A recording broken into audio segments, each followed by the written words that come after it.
Hello दोस्तों, कैसे हो? आपका स्वागत है त्रिपाण स्टडी सेंटर में। आज जो हम करने जा रहे हैं क्लास 12 एनआईएस बोर्ड का जो है सोशोलॉजी का चैप्टर नंबर 16। ये 16वां चैप्टर जो है सामाजिक सशक्तिकरण है। सामाजिक सशक्तिकरण जो है बहुत इंपॉर्टेंट है, चाहे वो +2 के बच्चे हों जिन्होंने सोशोलॉजी ले रखा हो और सीबीएसई के जो है एनसीईआरटी बुक फॉलो कर रहे हो, तो उनके लिए जो सामाजिक सशक्तिकरण है बहुत इंपॉर्टेंट है। और इसमें हम सामाजिक सशक्तिकरण के विषय में विस्तार पूर्वक जानेंगे। लेकिन आपको पता है कि सारी बात को चर्चा करने से पहले एक बात जो मैं हमेशा कहता हूं, जिसको आपको सोचना भी चाहिए, विचार भी करना चाहिए और अमल भी करना चाहिए, वो ये है कि जब भी वीडियो देखिए पूरा देखिए, क्योंकि अधूरा जानकारी सदैव खतरनाक होता है। साथ में एक इंपॉर्टेंट बात ये भी रहता है, अगर आप पहली बार वीडियो देख रहे हो तो लाइक शेयर सब्सक्राइब करना मत भूलना, क्योंकि दोस्तों लाइक कीजिएगा तो बनाने वाले का मनोबल बढ़ता है, सब्सक्राइब कीजिएगा तो इससे ये होता है कि जब भी मैं कोई वीडियो डालूंगा उसका नोटिफिकेशन आपको समय रहते मिल जाएगा। और देखिए शेयर का मतलब ये होता है कि आपके थ्रू न जाने किन बच्चों को हेल्प मिल जाए, ये आप भी नहीं जानोगे, इसलिए जो है आप शेयर जरूर करो, ठीक है। व्हाट्सएप स्टेटस पे भी लगाओ। दोस्तों एनएसएस सेंटर जो है कई मानने में बहुत से बच्चों के लिए हेल्पफुल है, चाहे वो 8th क्लास हो, 9th 10th 11th 12th हो, चाहे वो एनआईएस बोर्ड के बच्चे हों, ठीक है, चाहे बीए एमए के बच्चे हो, सभी क्लासों के लिए कुछ ना कुछ जो है त्रिपाण सेंटर में उपलब्ध है। तो इसलिए आपके लिए ज़रूरी है कि आप सब्सक्राइब करके इसको चैनल को जो है सेव कर लो, नहीं तो बाद में अगर रिसर्च करोगे तो शायद आपको ये चैनल प्राप्त ना हो। तो इसलिए सोचना नहीं, विचार नहीं करना है, सब्सक्राइब करके जो है अपने पास सेव करना है। दोस्तों ये तो बात था आपके लिए, लेकिन अब देखते हैं हमारा आज टॉपिक क्या है। हमारा जो टॉपिक आज है सामाजिक सशक्तिकरण के अंतर्गत अंतर और गैर बराबरी। देखिए सामाजिक सशक्तिकरण जो है कई क्लास के बच्चों को जरूरी होता है, वही बीए वाले बच्चों के लिए बहुत इंपॉर्टेंट रहेगा, ठीक है, और +2 के लिए तो है ही है, चाहे वो एनआईएस बोर्ड का हो चाहे सीबीएसई का हो। इसमें पहला टॉपिक यही आता है दोस्तों कि अंतर और गैर बराबरी। आखिर अंतर और गैर बराबरी क्या है सामाजिक सशक्तिकरण में? तो कहते हैं व्यक्तियों और समूह में अंतर होना एक स्वाभाविक लक्षण है, ठीक है, यानी स्वाभाविक के लक्षण माना जाता है, यानी व्यक्तियों और समूह में अंतर होना सार्वभौमिक भी लक्षण है। इसका तात्पर्य यही है कि एक समूह या व्यक्ति दूसरे से ऊंचा है, यह अर्थ नहीं है एक के पास विशेष अधिकार है और दूसरे के पास नहीं है। अन्य शब्दों में व्यक्ति और समूह में होने वाले अंतर का आशय एक का दूसरे से गैर बराबर होना नहीं है। अंतर यह है कि दोनों में विभेद है, दोनों में विभेद माना गया है। स्पष्ट है कि इन दोनों में जो अंतर दिखाई देता है वही बराबर का अंतर नहीं है। यानी अगर सशक्तिकरण देखा जाए तो यहाँ पर यही बात को दर्शाता है कि ऊंच नीच में भेदभाव। तो ये सशक्तिकरण का जो है सबसे इम्पोर्टेंट परिभाषा हो सकता है। हमारा पहला बिंदु यही है कि हमें अंतर के विचारों को गैर बराबरी की दृष्टि से देखना चाहिए। अंतर से हमारा तात्पर्य यही है कि इन दोनों इकाइयों जिनका हम विचार कर रहे हैं, व्यक्ति या समूह में कुछ गैर बराबरी और समानताएं हैं, लेकिन ये असमानताएं पूरक है। आदमी और औरत अपनी जैविक संरचना में भिन्न होते हैं, लेकिन इनमें जो पूरकता है वही प्रजनन का कारण बनता है। जुलाहो खाद्यों से भिन्न है, लेकिन जिन वस्तुओं को वे पैदा करते हैं उनमें वे एक दूसरे पर निर्भर भी होते हैं। जुलाहो अपने लकड़ी के काम के लिए खाती पर निर्भर है और खाती अपनी शाल और गद्दे जुलाहों से खरीदते हैं। यानी देखा जाए तो हर कोई एक दूसरे पर निर्भर है, यानी समाज में व्यक्ति रहते हैं तो उन पर जो है एक व्यक्ति सुचारू रूप से सब कार्य नहीं कर सकता। इसके लिए एक दूसरे पर निर्भर होना ही इसमें जो है गैर बराबरी के रूप में दिया गया है। कहते हैं गैर बराबरी से तात्पर्य हमारा जो है विशेष अधिकार और सोच से बांटने से है। यानी हम कोई सोत्र होता है तो उसको हम क्या करते हैं, बांट देते हैं, उसे गैर बराबरी कहते हैं। इसका परिणाम यह होता है कि कुछ व्यक्तियों का स्थान समाज में विशिष्ट या ऊंचा हो जाता है, अथवा कुछ लोगों का सोत्रों पर अधिक नियंत्रण भी हो जाता है और कुछ का कम भी। सोत्रों पर नियंत्रण के कारण लोग यह समूह श्रेणियों में बढ़ जाना होता है, यानी ये श्रेणी में बढ़ जाते हैं, ठीक है। जनरली अगर बात देखा जाए तो कहते हैं अगर कोई व्यक्ति है, अगर उसमें कुछ ज्ञान आ जाता है, कुछ पैसे कमाने लग जाता है, तो वो माता पिता से अलग हो जाते हैं। क्यों? इसका कारण ये होता है कि उनको अमीर बनना है और वो घर में एक परिवार में रह के अमीर नहीं बन सकती हैं, ठीक है। तो यही बात यहाँ पर दर्शाने की कोशिश किया गया है। समाजशास्त्र लोगों में प्राकृतिक गैर बराबरी और उनके अस्तित्व की दशाओं की गैर बराबरी में भी अंतर होता है। पहली प्रकार की गैर बराबरी को जो है भौतिक और बराबरी भी कहते हैं। इस गैर बराबरी का मतलब है उम्र, स्वास्थ्य, शरीर ताकत तथा मस्तिष्क की विशेषताएं। सामाजिक गैर बराबरी की तुलना में भौतिक और गैर बराबरी थोड़ी है। समाजशास्त्री का जो सरोकार जो है सामाजिक गैर बराबरी के अध्ययन से है और प्राकृतिक गैर बराबरी व्यक्तियों के कार्य संपादन को भी प्रभावित करती है। एक ही समाज श्रेणी में व्यक्तियों को जो अंतर होता है उसे कुछ खास कारक भी होते हैं, लेकिन सामाजिक गैर बराबरी का सिद्धांत भौतिक गैर बराबरी पर भी स्थापित होता है। कहते सिद्धांतिक रूप से दो तत्वों में जो अंतर होता है उसका कारण असमानताएं नहीं है, लेकिन इसके विपरीत जो है वो भी सही नहीं है। गैर बराबरी का जो अस्तित्व है इसका यही मतलब नहीं है कि इन तत्वों को बीच में कोई अंतर है और यह अंतर गैर बराबरी का आधार नहीं बनता है। तो यहाँ पर गैर बराबरी आ रहा है। गैर बराबरी का अर्थ साफ शब्दों में यही हो सकता है जिसमें इक्वलिटी नहीं होती है, यानी जो एक दूसरे के सामान्य नहीं होते हैं। यानी सत्रीकरण हमें इसी बात को दर्शाता है कि यहाँ ऊंच नीच के भेदभाव। इसका मतलब यह हुआ कि अंतर और गैर बराबरी विभिन्न वस्तुओं के साथ है और वास्तविकता यह है कि दोनों वस्तु परस्पर रूप से एक दूसरे के साथ पूरक हैं और एक दूसरे के साथ जुड़े भी हुए हैं। वस्तु में जो अंतर होता है इसका कारण वस्तुओं के साथ जुड़े हुए मूल्य और समाज में उसका असामान्य स्थिति होती है। तो इसमें कोई दो राय नहीं है। देखिए, कोई वस्तु का अगर कीमत बढ़ जाती है, कोई चीज़ों की कीमत अधिक है, तो इसका कारण है उसकी मांग बढ़ी हुई है, लोगों की ज़रूरतें बढ़ी हुई है उस चीज़ों के लिए। इस वजह से ये चीज़ें क्या होती है, ऑटोमेटिक जो है इसका मूल्य असामान्य स्थिति को प्राप्त कर जाती है। हमने पहले कहा है कि पुरुष और स्त्री दोनों भिन्न हैं और वो एक दूसरे से पूरक भी हैं। ऐसा होने पर भी इसके श्रेणियों में रखा जा सकता है। कुछ समाजों में स्त्रियों की स्थिति पुरुष की तुलना में अधीनस्थ की होती है और कभी कभी यह बात मातृवंशी समाजों पर भी लागू होता है, जहाँ पुरुष महत्वपूर्ण फैसले करते हैं जबकि मातृवंशी परिवार में संपत्ति पिता को नहीं मिलता है, यानी पुरुष को नहीं मिलता है। और इसी तरह भारत के गांवों में खाती और जुलाहों की स्थिति को पूरक मानते हैं। समाजशास्त्री कहते हैं कि इस तरह गैर बराबरी सार्वभौमिक है। अब जो हमारा सबसे इम्पोर्टेंट टॉपिक आया है सदरीकरण की अवधारणाएं। अब देखिए, सदरीकरण की अवधारणाएं कब विकसित हुई, कब जो है हमारे समाज में सदरीकरण ने अपनी जो है पैठ बैठा ली। तो कहते हैं समाज सदरीकरण की अवधारणाएं समाज में जो है 1940 के दशक में आया था, यानी 1940 के दशक में इसने अपना रूप धारण किया था। वास्तव में सदरीकरण की अवधारणाएं भूविज्ञान से ली गई थी, यानी इसको भूविज्ञान के द्वारा परिभाषित किया गया था। कहते हैं भूवैज्ञानिक कहते हैं कि यह पृथ्वी कई परतों से बनी हुई है और एक परत जो है दूसरी परत पर पड़ी रहती है, यानी प्रत्येक परत की जो है स्वयं की बनावट होती है और एक परत दूसरी परत के भिन्न भी होते हैं। तकनीकी शब्दों में प्रत्येक परत सतर कहलाती है, यानी इसको हम क्या कहते हैं, सतर। यानी एक परत के ऊपर एक परत, इसका मतलब इसका सतर बन रहे हैं, लेबल हो रहे हैं। बहुत से सतर मिल जाते हैं तब इसको हम सतरीकरण कहते हैं, यानी बहुत से जब लेबल मिलते हैं आपस में तब जाके ये सतरीकरण बनता है। इस तरह पृथ्वी की बनावट जो है सतरीकरण ही कहलाती है। ठीक है, तो ये जो है भू विज्ञान के अंतर्गत सतरीकरण शब्द जो है बना है। पृथ्वी की संरचना की तरह समाजशास्त्री भी सोचते हैं कि मानव समाज में कई तरह के स्तर हैं और एक स्तर एक दूसरे पर स्तर होते हैं, यानी दूसरे पर निर्भर होते हैं।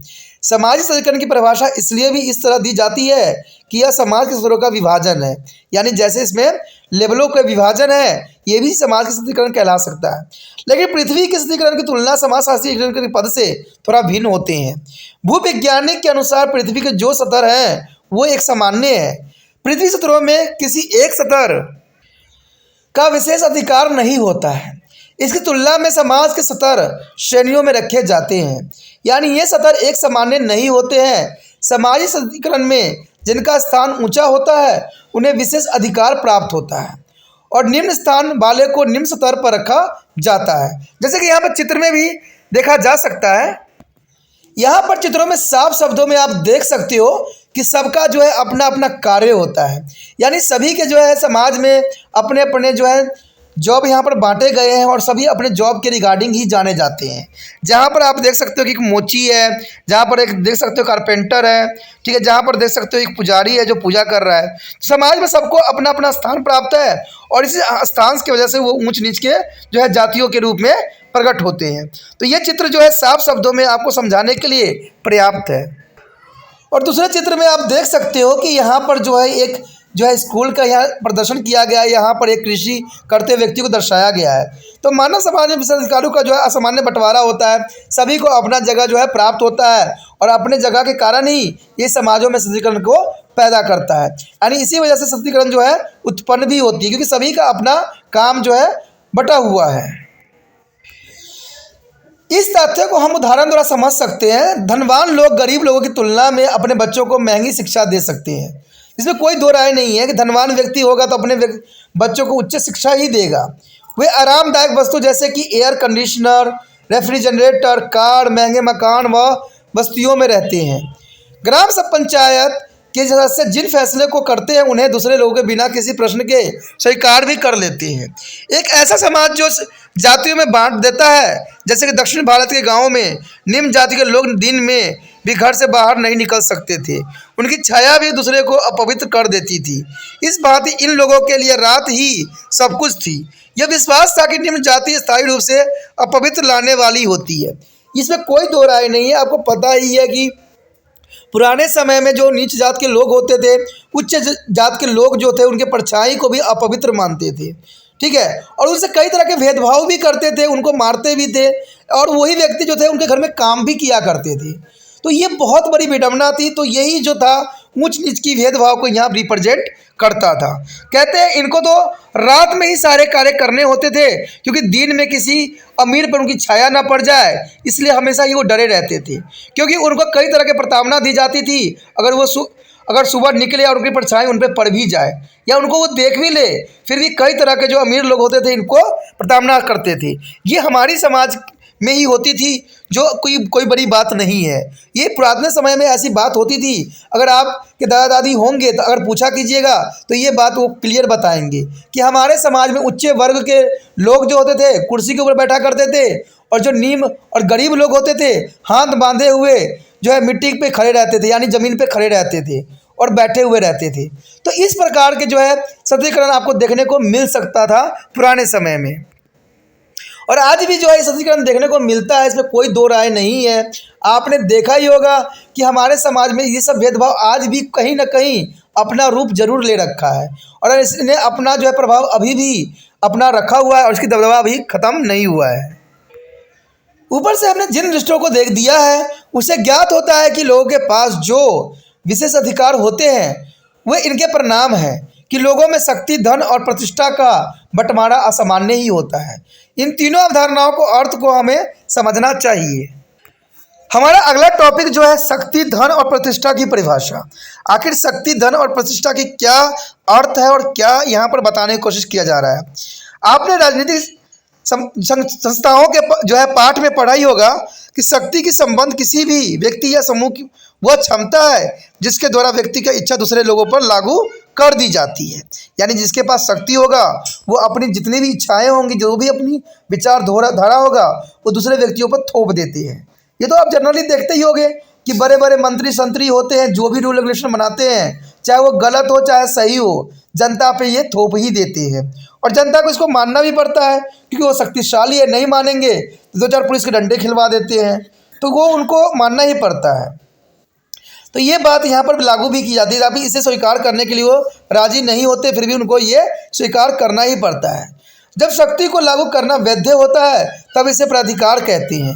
धन का जो है तात्पर्य भौतिक वस्तुओं से है, जैसे संपत्ति, पशुधन, भूमि, भवन, संपदा, हीरे जवाहरात और संपत्ति के अन्य स्वरूप जो कई समाजों में मूल्यवान समझे जाते हैं। यानी सभी समाजों में देखा जाए तो इनको जो है अधिक मूल्यवान समझे जाते हैं। प्रतिष्ठा का मतलब सामान्य आदर से है, जिसका सरोकार सामाजिक स्थितियों से ही होती है, जो व्यक्तियों के पास होता है। इसका संबंध व्यक्तियों और उनकी जो है जीवन पद्धति से सदैव ही जुड़ी हुई रहती है।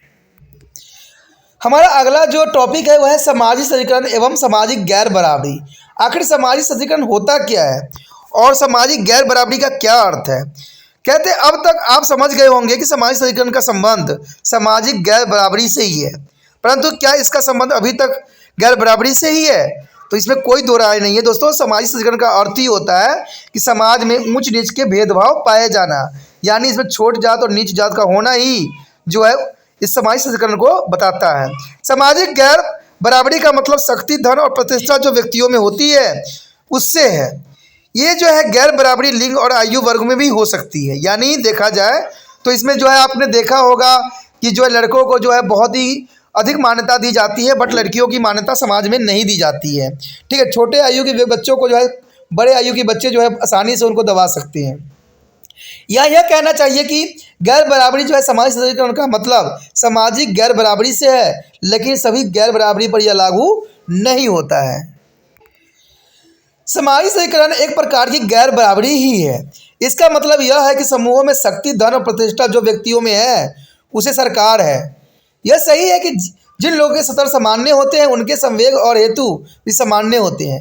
सामान्यतः एक स्तर के लोग एक ही जीवन पद्धति को भागीदारी भी होते हैं। इसलिए कहा जा सकता है कि सामाजिक सशक्तिकरण जो है एक प्रकार का गैर बराबरी ही होता है। यानी समाज में ऊंच नीच के भेदभाव होना ही सशक्तिकरण कहलाता है। अब यहाँ प्रश्न ये उठता है कि जो कि हमारा अगला पॉइंट भी है, सामाजिक सशक्तिकरण की सार्वभौमिकता पर क्या विचारधारा है। क्या सामाजिक सशक्तिकरण सार्वभौमिक है? तो सार्वभौमिक होने का क्या हो सकता है और उसमें क्या बातें आती है। कहते हैं समाजशास्त्री का कहना है कि एक सरल समाज जैसे कि शिकार, खाद्य संग्रह समूह में श्रेणी नहीं होते हैं। समूहों के स्तर पर इन समाजों में शक्ति, धन और प्रतिष्ठा को लेकर कोई अंतर नहीं होता है। सभी गोत्र बराबर होते हैं, उनमें कोई श्रेणी नहीं होती है। इन समुदायों के सभी सदस्य सामान्य रूप से अपने सूत्र को लाभ लेते हैं। यानी देखा जाए तो साधारण वर्ड में अगर आपके ही गोत्र के कोई व्यक्ति है तो उसमें कोई भी जो है ऊंची जो है सशक्तिकरण नहीं पाया जाता है, क्योंकि वो आपके गोत्र के हैं। परिणाम स्वरूप इनमें कोई गरीब होता है और न कोई धनवान, क्योंकि वो एक ही गोत्र के होते हैं। इसके बीच में जो गैर बराबरी होती है वो लिंग और उम्र के स्तर पर होती है, यानी लिंग पे आधारित होती है। विभिन्न समाजों में पुरुष या स्त्री की कम या ज़्यादा प्रतिष्ठा हो सकती है।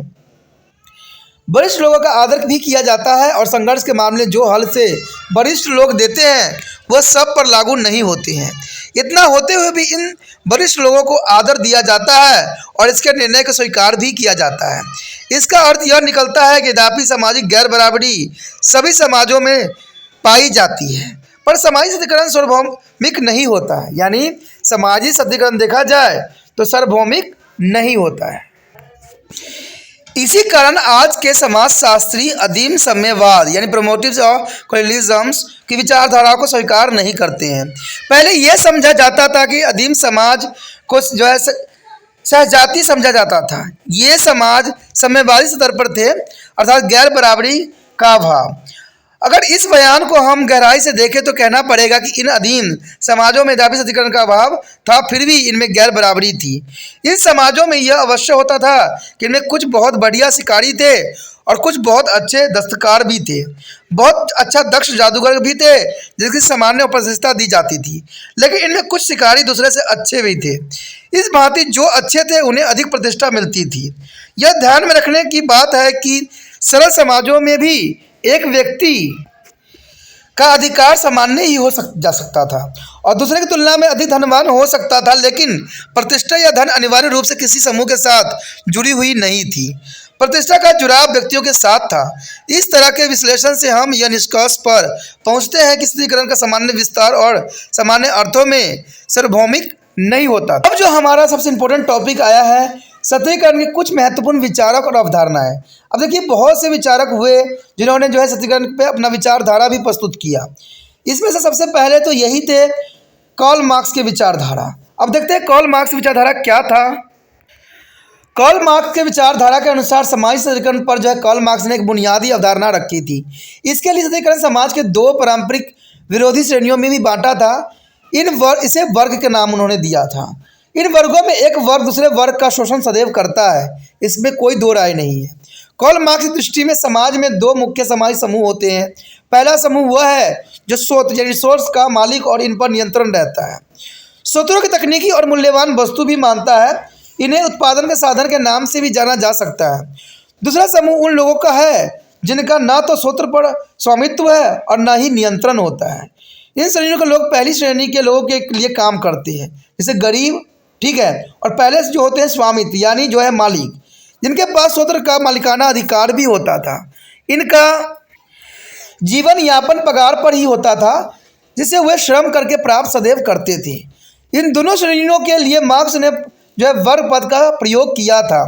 अगर खुलासे से बात करें तो कहेंगे कि पहला वर्ग वह है जिसका उत्पादन के सूत्र पर स्वामित्व था और दूसरा वर्ग इन पर कोई अस्तित्व नहीं था।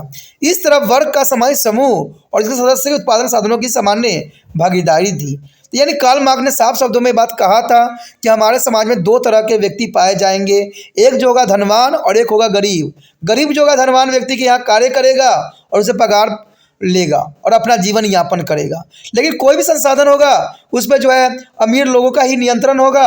गरीब लोग तो सिर्फ उस जो है संसाधनों का करेगा प्रयोग और उसका जो है अमीर लोगों के लिए तैयार करके सदैव देगा। तो ये कार्ल मार्क्स के जो थे बिल्कुल विचारधारा स्पष्ट थे।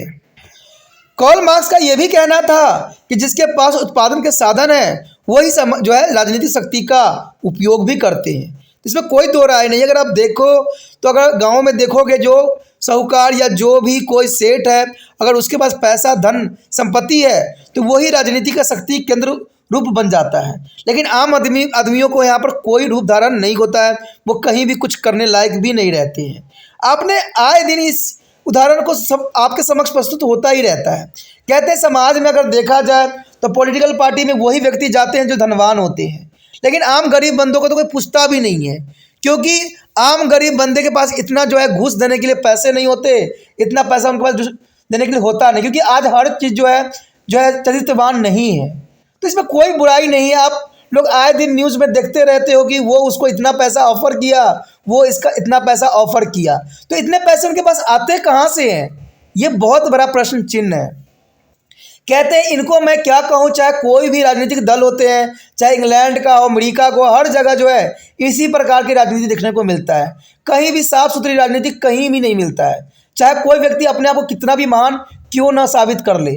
कहते हैं राजनीतिक जो होती है उसमें हर जगह जो है दूसरों को कैसे हमने ख़त्म करना है, दूसरों को कैसे हमने पछाड़ने हैं, यही बातों पर वो सोचते रहते हैं। उनको एक भी टॉपिक मिलता है तो लेना का देना कर देते हैं।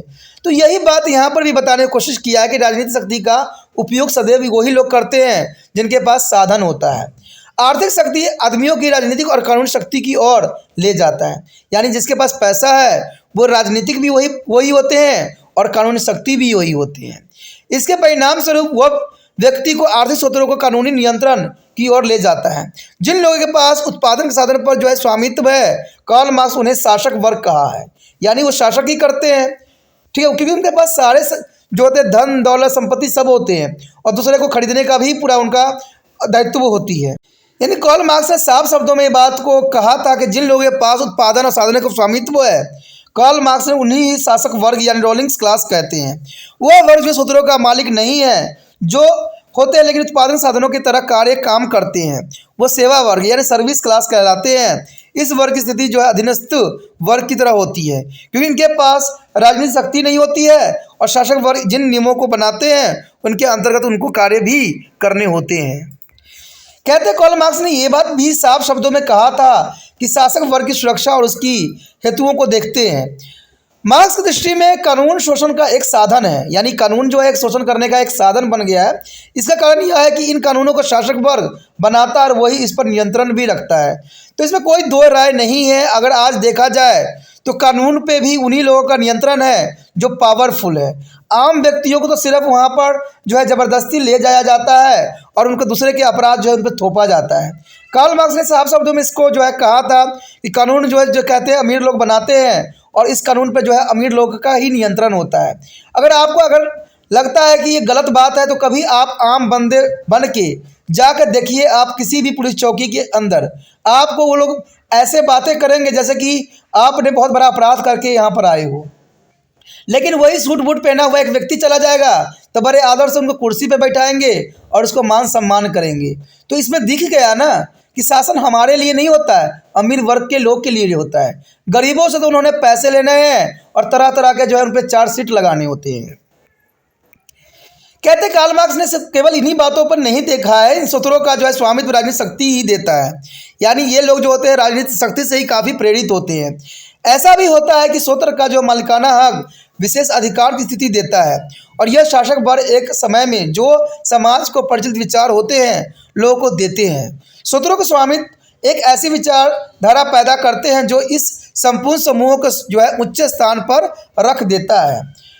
मार्क्स का कहना है कि एक समाज में जो विचारधारा होती है वो प्रभुता वर्ग की ही होती है, यानी देखा जाए तो जो प्रभुता वर्ग है उन्हीं का विचारधारा जो है पूरे व्यक्ति समाज को मानना पड़ता है, जिसमें कोई दो विचारधारा नहीं। कार्ल मार्क्स ने सही बात को यहाँ पर प्रस्तुत करने की कोशिश किया था। यह जो है वैचारिक होती है जो प्रभु वर्ग संरचना की वैधता देती है और इसी से वर्ग बनते हैं। वे लोग जो है उत्पादन के साधनों पर नियंत्रण रखते हैं, एक लंबे समय तक पीढ़ी दर पीढ़ी अपने नियंत्रण को बनाए भी रखते हैं। यानी देखा जाए तो इस बात को भी कार्ल मार्क्स ने लिया था कि जिन व्यक्तियों का एक बार जो है राजनीतिक में दबदबा बन जाए तो उनके पीढ़ी दर पीढ़ी ये नियंत्रण चलता ही रहता है। यानी फादर बना है तो उसके बाद उसका बेटा बनेगा, उसके बाद उसका बेटा बनेगा, तो इस तरह जो है इस दर पीढ़ी दर चलता ही रहता है, उनका ही स्वामित्व होता है। अगर हम राजनीतिक दल की बात भी करें तो आपने देखा ही होगा कि कई पीढ़ियों तक जो है शासन करने वाले शासकों का एक ही परिवार के व्यक्ति होते हैं, यानी दूसरे परिवार के व्यक्ति नहीं होते हैं। इसके लिए मुझे किसी राजनीतिक जो है पार्टी का नाम लेने की आवश्यकता नहीं है, ये सब जगह ये विद्यमान है। कहते हैं फादर ने किया था, उसके बाद बेटा करेगा, फिर उसके बाद उसका बेटा करेगा, फिर उसके बाद उसका बेटा करेगा, यानी ये पीढ़ी दर पीढ़ी सदैव उनकी प्रभुता बढ़ती ही चली जाती है। दूसरी ओर जो सेवा वर्ग लोग होते हैं लंबे समय तक अपनी अधीनस्थ स्थिति में बने भी रहते हैं और तब तक चलता रहता है जब तक समाज में कोई जो है गुणात्मक परिवर्तन नहीं आता है। यानी मान लीजिए कोई अगर ड्राइवर है तो कहते हैं वो ड्राइवर बेचारा ड्राइवर भी बना रहेगा, उसके बेटा भी उसी के घर में जाकर ड्राइवर बनेगा। यानी जो कहते हैं निम्न सदस्य होते हैं वो निम्न ही बने हुए रहते हैं जब तक उसमें कोई गुणात्मक परिवर्तन न देखने को मिले। मार्क्स का मानना था कि सभी समाज वर्गों में बटे नहीं होते हैं। उद्ध विकास की पहली अवस्था में मानव समाज में वर्ग का कोई अस्तित्व नहीं था और इस समाज में न तो कोई कानून था और न ही कोई राज्य। किसी भी समाज में व्यक्तिगत संपत्ति नहीं थी। ऐसे समाज में पूर्ण रूप से समानता थी और ऐसे समाज को अधीन साम्यवादी भी कहते थे। इस अवस्था को गुजर जाने के बाद वर्गों का वर्गीकरण आया, शासक वर्ग और सेवा वर्ग का उदय हुआ। मार्क्स के अनुसार वर्ग की अंतिम अवस्था तब आई जब इनमें पूंजीवादी आया और तब समाज में शासक वर्ग और सेवा वर्ग में संघर्ष हुआ। संघर्ष जिसे मार्क्स वर्ग संघर्ष कहते हैं, यानी मार्क्स वर्ग संघर्ष के नाम जो है दिया गया है। आज ऐसे अवस्थाओं में पहुंच जाएगा जब समाज में कोई वर्ग नहीं रहेंगे। इन अवस्था को वर्गहीन समाज कहते हैं। मार्क्सवादी संदर्भ में इसे हम साम्यवादी समाज भी कहा जा सकता है। इस तरह मार्क्स के लिए समाज की विशेषता सशक्तिकरण नहीं हो रहेगी और समाज जो है अपने हजारों वर्ष पुराने अवस्था में पहुंच जाएगी जहां वर्ग नहीं था। वहां पर सिर्फ व्यक्तियों का कार्य था और व्यक्ति एक दूसरे के साथ जो है अपनी चीज़ों को साझा करते थे और जो है खुशी खुशी अपने समाज में अपना जीवन व्यतीत करते थे। अगला जो हमारा था मैक्स वेबर की विचारधारा, यानी मैक्स वेबर ने भी इस पे जो है सशक्तिकरण के ऊपर अपना विचारधारा प्रस्तुत किया था। कार्ल मार्क्स के बाद मैक्स वेबर का सशक्तिकरण के विचारों पर जो है महत्वपूर्ण योगदान था, जबकि कार्ल मार्क्स ने सशक्तिकरण का मुख्य स्वरूप वर्ग को ही माना था, यानी वर्ग को ही जो है मार्क्स ने जो है दिया था प्रायोरिटी। लेकिन वेबर का सोचना था कि वर्ग के अतिरिक्त दो अन्य स्वरूप भी है, परिस्थिति और शक्ति। परिस्थिति और शक्ति के रूप में जो है मैक्स वेबर ने अपना विचारधारा प्रस्तुत किया था। मार्क्स की तरह वेबर भी यह जानते थे कि आर्थिक अर्थों में वर्ग की महत्वपूर्ण अवधारणा है, लेकिन वेबर एक कदम और आगे बढ़ते हैं क्योंकि वह कहते हैं कि वर्गों का विकास बाजार अर्थव्यवस्था में है।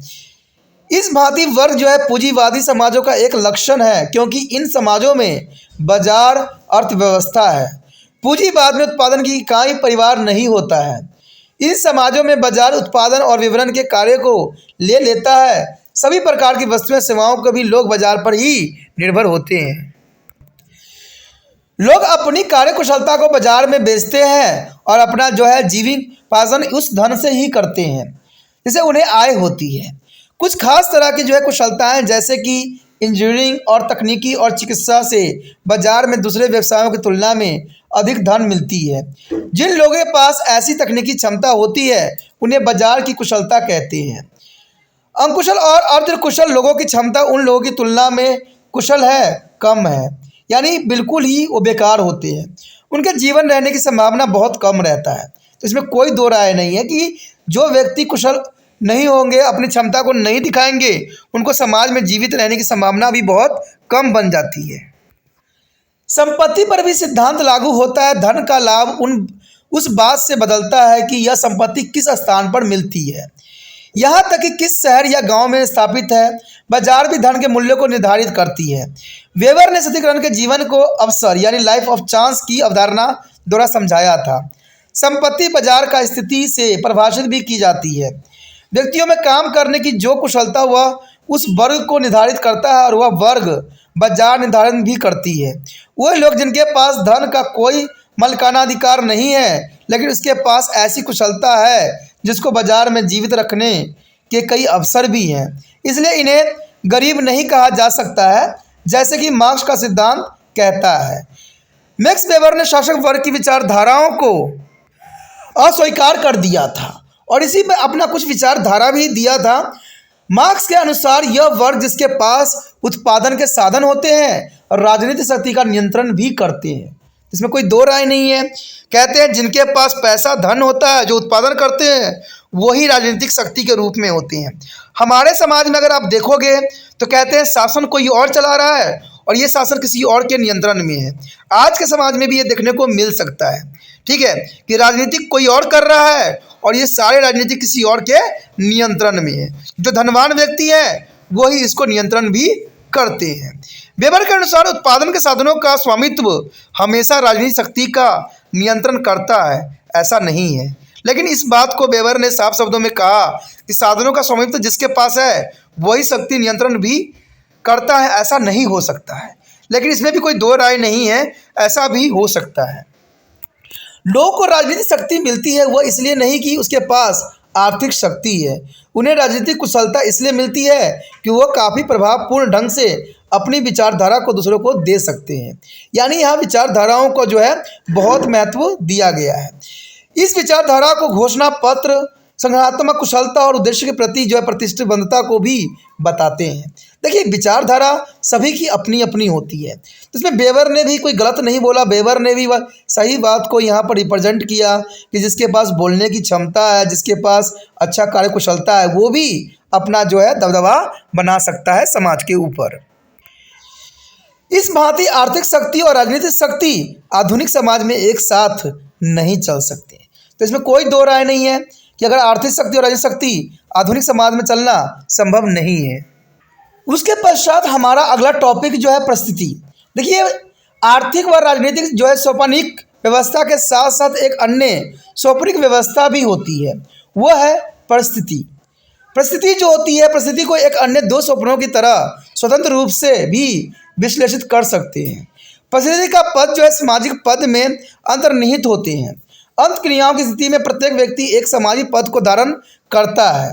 उदाहरण के लिए अभी आपने एक जो है पाठक के पद को धारण किया है, जबकि मैं एक पाठक लेखक के पद को प्राप्त किए हुए हूँ। आपने एक पुत्र के पद यानी भतीजा, पौत्र, विद्यार्थी, खिलाड़ी, मित्र तथा कुछ अन्य पदों को भी प्राप्त किया हुआ है। ये सभी सामाजिक स्थिति पर निर्भर करते हैं जिसमें आप स्थित हैं।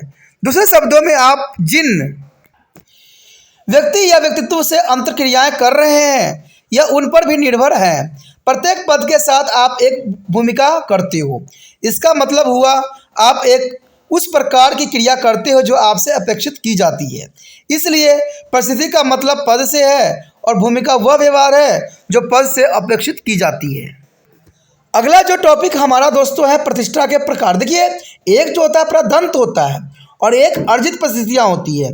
प्रदंत का मतलब होता है जो आपको जन्मजात मिलती है और अर्जित का मतलब है जो आप समाज में रह के मेहनत करके अर्जित करते हो। समाजशास्त्री दो प्रकार की परिस्थितियों के बारे में बात करते थे। पहली प्रतिष्ठा प्रदंत है और दूसरी अर्जित। प्रदंत प्रतिष्ठा वह है जो कि एक व्यक्ति को जन्म से मिलती है, यानी वो जन्मजात ही होता है, ठीक है, जन्मजात होता है और यह एक घटना मात्र है कि मेरा जन्म ब्राह्मण परिवार में हुआ है इसलिए मैं ब्राह्मण हूँ। अपनी इच्छा से मैं ब्राह्मण नहीं हूँ, क्योंकि मेरा जन्म भगवान ने ब्राह्मण परिवार में किया है इसलिए मेरे जो है प्रतिष्ठा ब्राह्मण की ही है। कुछ इसी तरह के मेरे जन्म के कारण मैं स्त्री हूँ, इसे सहज में मुझे पत्नी, माता, चाची या दादी की प्रतिष्ठा निभानी पड़ती है। इस भांति मुझे किसी परिवार में जन्म लेना, किसी कोटि में आना, पुरुष या स्त्री बनना प्रधान जो है परिस्थिति कहलाता है। इन्हें बदला नहीं जा सकता है जब तक एक व्यक्ति जन्म के कारण किसी परिस्थिति को प्राप्त कर लेता है। जैसे कि लिंग के बाद में चलकर जिस सामाजिक पद को वह अपनाता है उसके भविष्य के स्वरूप को भी बताया जा सकता है। एक व्यक्ति अगर पुरुष पैदा हुआ है तो हम यह सरलता से कह सकते हैं कि वह लड़का, पति, चाचा, दादा या इसी तरह के अन्यथा प्रतिष्ठा भी बदल लेगी।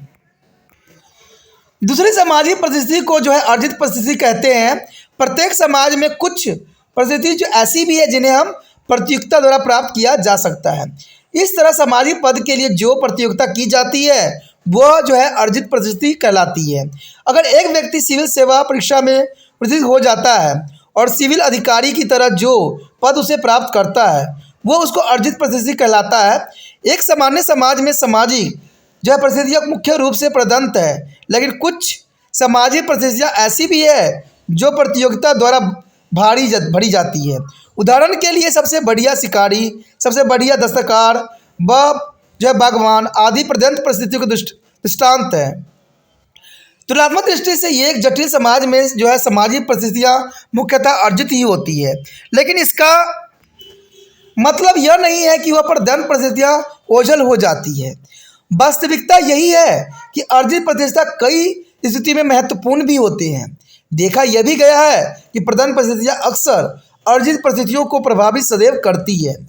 कई समाजों में पुरुषों को कई विशेष अधिकार भी दिए जाते हैं और आदमी को स्त्री की तुलना में उच्च शिक्षा प्राप्त करने का अधिकार भी जो है अवसर प्राप्त होते हैं। इस तरह स्त्रियों की तुलना में पुरुषों को जो है कतिपय परिस्थिति को प्राप्त करने का अधिकार अवसर देता है। तो ये सारे जो है हमारे समाज की जो है सोच विचार के ऊपर आता है कि हम किसको क्या गुण दे रहे हैं और किसको क्या हम प्राप्त कर रहे हैं। परिस्थिति को श्रेणियों में बांटा जाता है। श्रेणियों का यह बंटवारा सिद्धांतों पर ही होती है और यह सिद्धांत एक समाज से दूसरे में बदल जाते हैं। अपनी जीवन पद्धति को लेकर एक परिस्थिति समूह से दूसरे परिस्थिति समूह में अंतर किया जा सकता है। परिस्थिति समूह का महत्वपूर्ण दृष्टांत जाति समूह होती है। हमारा अगला जो टॉपिक है दोस्तों बहुत ही महत्वपूर्ण है, जाति। आखिर जाति क्या है? हमने आरंभ में ही कहा है कि प्रतिष्ठा, वर्ग और शक्ति में कोई संबंध नहीं है। यह आवश्यक है कि समाज स्थिति का एक सोपान होता है और प्रत्येक स्थिति को उसके सदस्यों के जीवन पद्धति के आधार पर ही परिभाषित होती भी है। एक गरीब ब्राह्मण का सम्मान एक राजनीतिक दृष्टि से शक्तिशाली व्यक्ति या धनवान व्यापारियों से ज़्यादा हो सकता है। राजा और व्यापारी दोनों ही उसके चरणों को छूते हैं और उसके आशीर्वाद भी मांगते हैं। एक नया राजा अपने सिंहासन पर तब तक नहीं बैठ सकता जब तक कि ब्राह्मण उसके सिंहासन पर बैठने के लिए कर्मकांड को पूरा न कर लेता है। आखिर हिंदू कानून में और धर्म के अनुसार सभी मामलों में ब्राह्मण पुरोहितों की सलाह मांगी जाती है। तो इसका मतलब हुआ कि जो ब्राह्मण है वो सबसे ऊपर है, वो राजा से भी ऊपर है। ब्राह्मणों को समाज के विद्वान वर्ग में समझा जाता था और उसकी विशेषता धार्मिक मामला और कर्मकांड के संपादन में महत्वपूर्ण समझी जाती थी। यह दृष्टांत इस बात को भी बताती है कि हिंदुओं में श्रेणीकरण की व्यवस्था भी ऐसी ही है। इसमें ब्राह्मण का स्थान सबसे ऊपर होता है एवं आर्थिक राजनीतिक शक्तियों के स्वतंत्र होती है। तो इसमें कोई दो राय नहीं।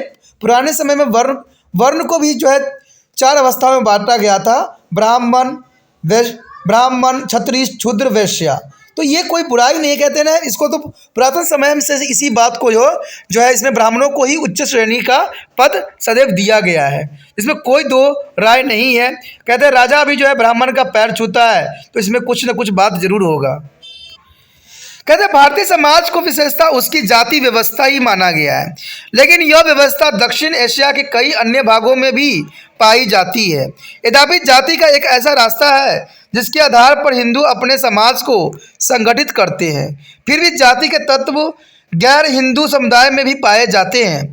वो धार्मिक संप्रदाय जिनका उदय जातियों की गैर बराबरी की प्रक्रिया के कारण ही हुआ है, वो अपने सदस्यों के जातियों के व्यवहार सहन करने की इजाज़त देते हैं। इसके परिणाम स्वरूप जाति मुसलमानों, ईसाई, सिख, जैन, यहूदी और फारसी में भी पाई जाती है। इसके अतिरिक्त बहुत से अधीन समुदाय जाति व्यवस्था में सम्मिलित भी हो गए हैं। इस प्रक्रिया को जो है आदिवासी जाति नेतृत्व कहते हैं। इसका मतलब हुआ कि कुछ आदिवासी एक समय अवधि में पहुंचकर जातियां बन जाती है। कहते हैं जाति व्यवस्था का आधार हिंदू धर्म ही माना गया है। हिंदू ग्रंथ बताते हैं कि ऋग्वेद के अनुसार जाति में जो अंतर आया है वो ईश्वर के शरीर के विभिन्न भागों में से आया है। ब्राह्मण के मुख से और ब्राह्मण पैदा हुआ है, इस बात को इन्होंने बताया है कि ब्रह्मा के मुख से ब्राह्मण पैदा हुआ है और इसकी भुजाओं से क्षत्रिय का जन्म हुआ है, उसकी जांघों से वैश्य और उसके चरणों से क्षुद्र पैदा हुआ है। इसलिए हिंदू समाज 4 श्रेणियों में बटा हुआ था, जिसे हम वर्ण कहते थे। प्रत्येक वर्ण से यह आशा की जाती थी कि किसी एक व्यवसाय को करेगा। ब्राह्मण कर्मकांड करते थे, वो धार्मिक ग्रंथों को पढ़ते थे और अन्य पर टिप्पणियां भी लिखते थे। क्षत्रिय योद्धा जाति के थे, बाहरी आक्रमण से योद्धा रक्षा करते थे और वैश्य व्यवसाय में विशेषता रखते थे।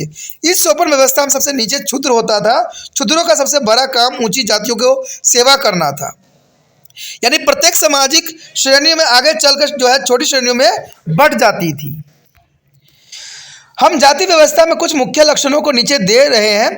ये लक्षण आपस में जुड़े हुए हैं। कहते हैं जाति व्यवस्था का आधार पवित्र अपवित्र जो है संबंधी विचारों पर निर्भर करता था।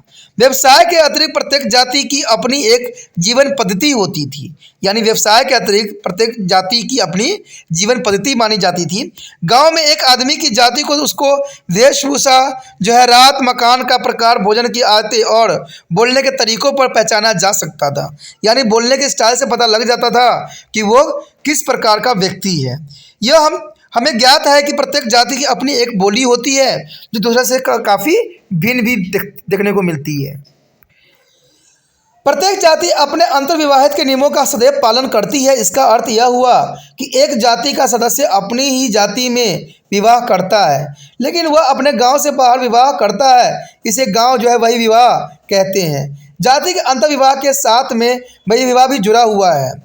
प्रत्येक जाति की अपनी एक यह कहते हैं काउंसिलिंग होती है और स्थानीय स्तर पर इसे जाति पंचायत भी कहते हैं। यह पंचायत जाति के झगड़े और अन्य मामलों पर अपना विचार सदैव रखती है। प्रत्येक जाति के देवी देवताओं का एक जटिल संगठन होता था, जिसे जटिल कर्मकांड और जड़ रीतियाँ भी कहते थे। जाति के जो है उपरोक्त लक्षण, उसकी प्राकृतिक, उसके तत्व एक आदर्श रूप होता था। यदि आज हम जाति को देखें तो इसके बहुत से जो है पवित्र कहे जाने वाले लक्षण मानवतावादी मूल्य और आधुनिक के लक्षणों के कारण अपनी पवित्रता खो बैठी है। शहरीकरण और संचार के अंतर जातीय पूर्वग्रह की कठोरता को कम कर देती है। जाति के सदस्य जिन लक्षणों की भागीदारी करते हैं वही लक्षण जाति की एकता को बनाए भी रखते हैं। हम यह धारणा नहीं बनाना चाहिए कि प्रत्येक जाति श्वेत ही है। जिस तरह से आदिवासी समाज पृथक है वैसे ही प्रत्येक जाति पृथक नहीं है। एक जाति अपने कर्मों के लिए दूसरे जाति और जातियों पर निर्भर होती है। गांव में जो हमें एकता दिखाई देती है वो अंतर जातीय निर्भरता के कारण ही दिखाई देती है। यही इसलिए है कि प्रत्येक जाति एक जो है विशेष व्यवसाय में परंपरागत होती है और तभी परंपरा जो है निर्भर रहना भी पड़ता है। तो इसमें कोई दो राय नहीं है। कहते हैं हर जाति जो है अपनी जातियों पर ही निर्भर रहती है और वो जाति से आगे कोई भी कार्य करने में सक्षम भी नहीं हो पाती है। कहते हैं जाति के उपरोक्त विवरण से यह स्पष्ट है कि जन्म से जुड़े हुए कारक जातियों को निर्धारित सदैव करते हैं। इस कारण जाति को बदला नहीं जा सकता है। लेकिन यह कथन सही है नहीं भी है। प्राचीन काल से हमने देखते आ रहे हैं कि एक जाति अपने सोपान से ऊपर उठना चाहती है और इस प्रक्रिया को जो है उद्गामी गतिशीलता भी कहते हैं। छोटी जाति अपनी जीवन पद्धति को बदलकर उच्च जाति की दिशा की ओर बदलती है। इस प्रक्रिया को जो है हम संस्कृतिकरण भी कहते हैं। तो इसमें कोई दो राय नहीं। हर जाति जो है अपने आप को ऊपर उठाना चाहती है। चाहे हर एक व्यक्ति जो है अपने आप को उच्च पद प्राप्त करके उन जातियों के बंधन तोड़ देना चाहते हैं जिस जाति से वो आए हैं। इसलिए आज आप अगर समाज में आप देखोगे तो आज देखा गया है कि जो नीचे जात के लोग होते हैं उच्च पद्धति प्राप्त करके अपना जीवन यापन करते हैं। तो ये बहुत अच्छी बात है और समाज को जो है अच्छा यहाँ पर एक एग्जाम्पल भी प्रस्तुत कर रहे हैं। अगला टॉपिक जो है हमारा दोस्तों जाति और वर्ग। देखिए जाति और वर्ग क्या है। जाति वर्ग से भिन्न है। वर्ग की परिभाषा आर्थिक अवधारणाओं से भी की जा सकती है और दूसरी ओर जाति एक वंशगत इकाई समझी जाती है। इसे जीवन पद्धति के रूप में देखा भी जाता है। एक व्यक्ति का जन्म वर्ग में होता है लेकिन वह अपने वर्ग को बदलने का अवसर अवश्य पाता है। यानी वो अपने मेहनत से जो है अपने वर्ग को चेंज जरूर कर सकता है। वर्ण और जाति की तुलना करें तो सैद्धांतिक रूप से कहा जाना चाहिए कि जाति में व्यक्ति की स्थिति या स्थान पक्का होता है जब तक कि पूरी जाति आगे बढ़ने का प्रयास नहीं करती है। इसी कारण समाजशास्त्री कहते हैं कि जाति व्यवस्था एक बंद व्यवस्था है, यानी जाति व्यवस्था जो होता है दोस्तों बंद होता है, इसमें कोई व्यक्ति प्रवेश नहीं कर सकता है। आपको जो जन्मजात जाति मिली है आपको उसी जाति में रहना पड़ेगा। लेकिन कहते हैं आज आधुनिक युग है, यहाँ पर तो जाति भी जो है व्यक्ति चेंज कर सकते हैं। तुलनात्मक रूप से देखें तो वर्ग एक खुली व्यवस्था है और इसका कारण यह है कि व्यक्ति अपने वर्ग से ऊपर उठ सकता है। यानी जाति अगर देखा जाए तो एक बंद व्यवस्था है, लेकिन जो है वर्ग वो बंद अवस्था नहीं है। वर्ग में आप अपने मेहनत से कोई भी वर्ग अपना सकते हो, कोई भी कार्य आप अपना सकती हो। तो आज हमारे समाज में यही देखने को मिला है कि आज जो है लोग वो कार्य नहीं करते हैं जो उनके पूर्वज किया करते थे, आज उससे उठ के जो है अलग कार्य करने के लिए अग्रसर है। यहाँ हमने यह भी ध्यान में देखना चाहिए कि जाति व्यवस्था की वैधता धर्म से है, वर्ग की वैधता ऐसी नहीं है। जाति का आधार पवित्रता और अपवित्रता से है।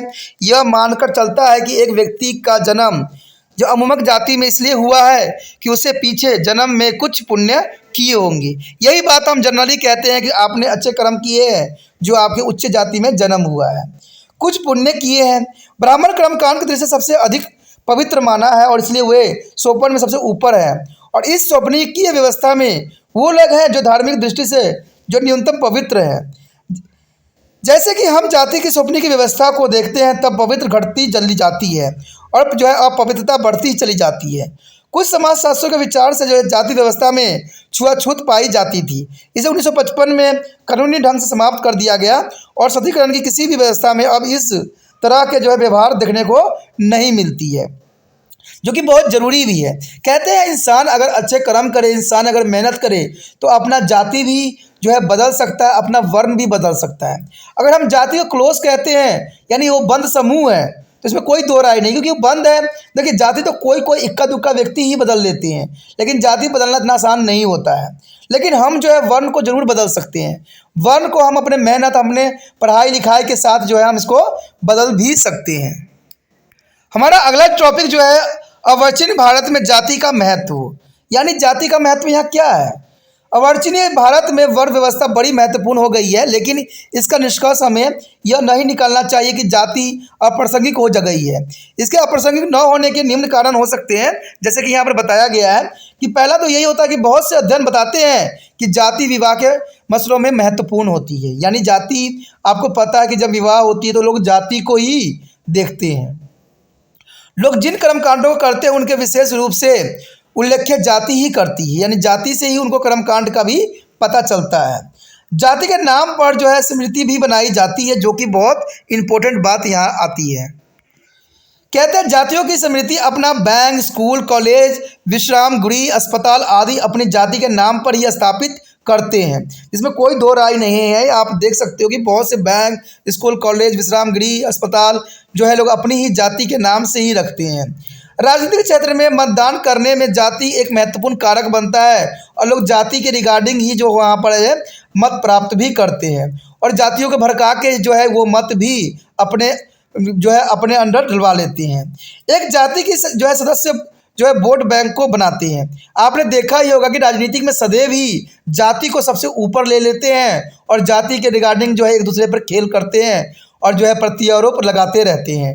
तो ये बहुत काफ़ी इम्पोर्टेंट हमारा टॉपिक था जो सतीकरण था। सतीकरण के निष्कर्ष में यही आप कह सकते हो कि यहाँ पर ऊंच नीच की भेदभाव को ही सतीकरण का नाम दिया गया है। तो इसमें कोई दो राय नहीं, हमने इसमें हर एक पहलू पर विस्तार पूर्वक जाना और समझा।